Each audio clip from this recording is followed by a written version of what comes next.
रासायनिक कीटकनाशक वापर न करता तुम्हाला मावा, तुडतुडे, पांढरे माशी आणि इतर मऊ शरीराच्या उपद्रवी कीटकांना जर नष्ट करायचे असेल, फुलं आणि फळाचे परागीकरण करून तुम्हाला उत्पन्न वाढवायचे असेल, शेतमाल आणि बागकाम करणाऱ्या शेतकऱ्यांसाठी हा व्हिडिओ आहे.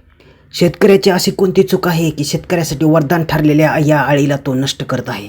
नुसतीच माहिती नव्हे तर प्रत्यक्ष डेमोमधून आणि प्रयोगामधून मी तुम्हाला दाखवणार आहे की शेतकऱ्यासाठी आणि शेतकऱ्याचा मित्र असणारा एक अळी आपल्या शेतात कशी आणायची.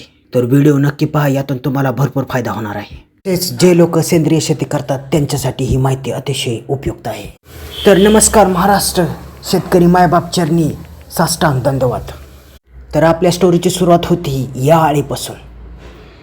ही अळी शेतकऱ्याचा शत्रू नाही तर मित्र आहे. तुम्ही म्हणाल ही अळी सडलेल्या अवशेषापासून तयार झाली, कुजलेल्या शेणापासून तयार झाली, मातीतून तयार झाली, तर तसे काही नाही. शेतपिकावर पडणाऱ्या माव्याच्या वासाने ही माशी आकर्षली जाते. फळांच्या कुजलेल्या वासाने ही माशी आकर्षली जाते. शेतात डोलणाऱ्या फुलांकडे पाहून ही माशी आकर्षली जाते. या माशीला ओव्हरफ्लाय माशी असे म्हणतात. जेव्हा फळे सडतात किंवा पिकावर मावा पडतो तेव्हा त्यातून एक विशिष्ट वास येतो आणि या वास ओळखूनच ही माशी तिथे उडत येते. ही माशी येते तिथे अंडे घालते, कारण तिच्या होणाऱ्या पिल्लांना खाण्यासाठी ते भरपूर अन्न म्हणजेच मावा किंवा रस उपलब्ध असतो. अंड्यातून अळी बाहेर येते आणि ती मोठी होते आणि मग तिचा कोश बनतो. सडलेल्या भागावर किंवा मावा असलेल्या ठिकाणीच हा कोश बनतो. त्यामुळे आपल्याला वाटतं की ही सडलेल्या अन्नामुळेच अळी तयार झाली, पण प्रत्यक्षात मात्र ती माशाने घातलेल्या अंड्यातून अळी तयार होते. म्हणजेच माशी अंडी घालते, पानाच्या पाठीमागे अंडे घालते, अंड्यातून अळी बाहेर पडते, अळीचं कोश होतं आणि या कोशातूनच माशी तयार होते.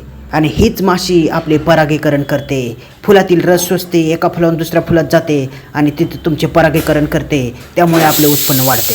म्हणूनच म्हणतात मक्याबरोबर चवळी करावी, कारण चवळीवर मक्यावर मावा पडतो आणि त्या माव्यामुळेच ही माशी आकर्षली जाते. पण शेतकरी एक चूक करतो, कीटकनाशक वापरून म्हणजेच रासायनिक कीटकनाशक वापरून ही अळ्यांची अंडी असलेली अगोदरच मारून टाकतो. त्यामुळे पुढे त्याची प्रोसेस होत नाही आणि माशी तयार होत नाही.